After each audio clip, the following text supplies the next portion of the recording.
Bom, e na aula passada a gente viu uma hierarquia de gestão de riscos, né? Nós começamos com proteção coletiva, passamos por medidas administrativas e chegamos nas medidas de proteção individual. Mas, se você é uma pessoa atenta, você percebeu que faltou falar que a eliminação do risco precede tudo isso. Claro, é óbvio, mas faltou mencionar mesmo. Então, se for possível eliminar o risco, você elimina antes de tomar qualquer outra medida.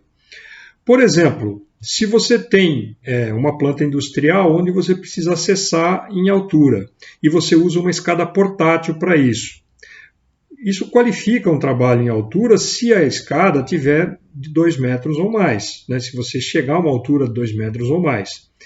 Você eliminar o trabalho em altura seria eliminar o risco. Então, como é que você faz para eliminar o trabalho em altura? Você implanta uma escada fixa com guarda-corpo e corrimão. Assim, a pessoa, quando subir, ela vai ficar protegida por um equipamento de proteção coletiva na escada e o risco de queda vai ser eliminado. Se você usar a escada portátil, você vai ter que ter um cabo de vida, um cinto paraquedista e um talabarte duplo. Então, eliminar o risco é a primeira medida, se for possível. Se não for possível, você implanta medidas de proteção coletiva. Depois, as medidas administrativas e, por fim, as medidas de proteção individual, que, conforme a gente viu, não eliminam o acidente, mas sim minimizam ou eliminam a lesão. Bom, e nós vimos também, falamos do Programa de Gestão de Riscos, o PGR. As empresas utilizam muito o Programa de Prevenção de Riscos Ambientais, o famoso PPRA. O PPRA era o documento antigo regulamentado pela NR9.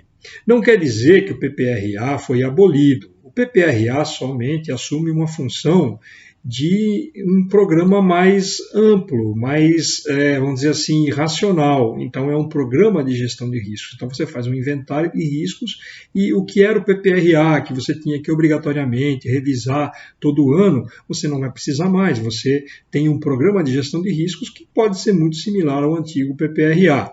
Mas ele tem esse caráter de fazer o inventário de todos os riscos da empresa.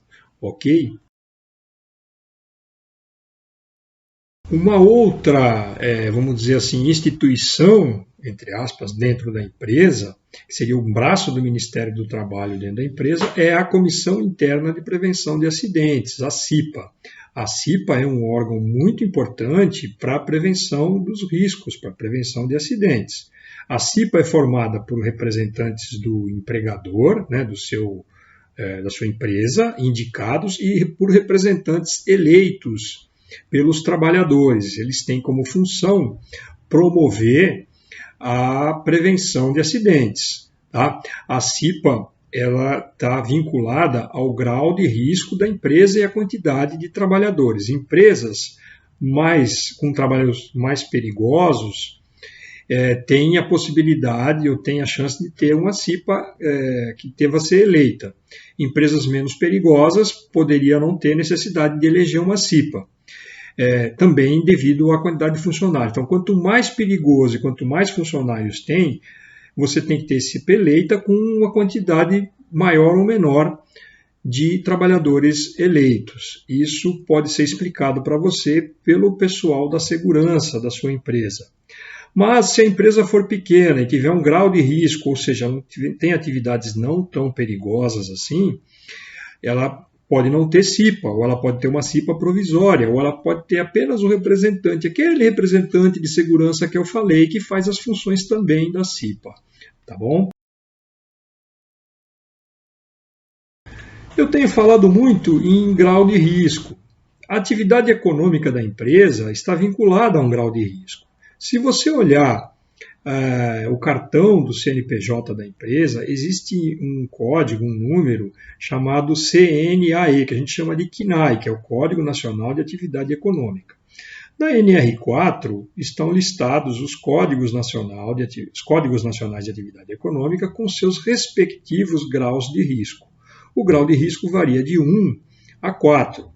Por exemplo, um escritório de representação comercial ele tem um grau de risco 2. Uma oficina de manutenção de veículos tem um grau de risco 3. Uma obra de construção civil tem um grau de risco 4. Dá para perceber que o grau de risco ele é crescente de acordo com a numeração. Tá? Então, se você tem um determinado grau de risco e uma determinada quantidade de pessoas, você tem um dimensionamento de CIPA. E tem também um outro dimensionamento, que é o dimensionamento do SESMIT, que é o Serviço de Engenharia e Medicina do Trabalho, né? Serviço especializado de Engenharia e Medicina do Trabalho. O SESMIT, ele conta com aqueles profissionais que eu falei, o engenheiro de segurança, o técnico de segurança, o médico, o enfermeiro ou o técnico de enfermagem. De acordo com o grau de risco e da quantidade de funcionários, você tem as quantidades por tipo de funcionário, desses tipos de trabalhador específico. Empresas muito pequenas não necessitam, né, são dispensadas disso. Mas eu sempre recomendo que você tenha a assessoria ou a consultoria de um profissional específico de segurança do trabalho. Esses profissionais vão ajudar a sua empresa a não ter acidentes, vão te ajudar nisso. Mas se você não tiver, aquela pessoa que é a designada para os assuntos de segurança na empresa também faz, às vezes, desse assunto. O importante é estudar o assunto e procurar saber, caso você tenha dúvidas. Bom, a CIPA trabalha em conjunto com o Serviço Especializado de Engenharia de Segurança e Medicina do Trabalho. Trabalha em conjunto. E desse trabalho em conjunto, né, a CIPA elabora um mapa de risco, com a colaboração do SESMIT, lógico, um mapa de risco da empresa. O mapa de risco nada mais é do que a planta da empresa, na situação que está, uma planta simplificada, demonstrados neles os tipos de risco. E os tipos básicos de riscos são os riscos físicos, químicos, biológicos. Nós temos riscos de acidentes, algumas empresas chamam de riscos mecânicos, e temos também riscos ergonômicos, que são os riscos relativos ao conforto no trabalho. Ok? Bom, a partir do inventário de riscos, você compõe o programa de gestão de riscos da empresa. E eu já tinha mencionado os tipos de risco. Então, nós temos lá os riscos físicos, por exemplo, calor, frio, vibração, são riscos tipicamente físicos. Nós temos riscos químicos, por exemplo, poeiras, fumos. Nós temos riscos biológicos, bactérias, vírus, bactérias. Por exemplo, se você tem um sanitário, você tem um risco biológico, você tem lá micro-organismos que podem infectar o trabalhador. Nós temos riscos de acidentes, por exemplo, queda de mesmo nível, queda de nível elevado. Você pode ter também prensagens, né? Tem também os riscos ergonômicos, são os riscos da postura, os riscos do conforto, né? Se você tem uma cadeira ou um posto de trabalho que não está adaptado a você, ao seu trabalho, à sua condição de trabalho, você pode sofrer uma doença do trabalho. A doença do trabalho também é classificada como se fosse um acidente do trabalho. Então, falamos físicos, químicos, biológicos, de acidentes ou mecânicos e riscos ergonômicos. Por onde eu começo? Começo por aqueles riscos cuja combinação da gravidade e da probabilidade dá uma situação de risco substancial, às vezes até os riscos moderados. A sua área de segurança do trabalho vai poder te ajudar nessa interpretação. Eles provavelmente têm uma matriz de riscos onde está explicado quais os riscos que, combinada a gravidade e a probabilidade, a situação é intolerável ou substancial, ou mesmo moderada. Essa combinação vai dar para você quais são as prioridades ou quais são as necessidades de que você faça a gestão com aquela hierarquia que nós falamos. Eliminação, medidas de proteção coletiva, medidas administrativas e medidas de proteção individual. Ok? E vamos fazer aqui alguns exemplos práticos. Imagina que você é um operador de empilhadeira. Quais são os riscos envolvidos na operação da empilhadeira? Bom, a empilhadeira é um veículo automotivo, né? Então, como veículo, você pode estar sujeito a um acidente de trânsito, um risco de acidente.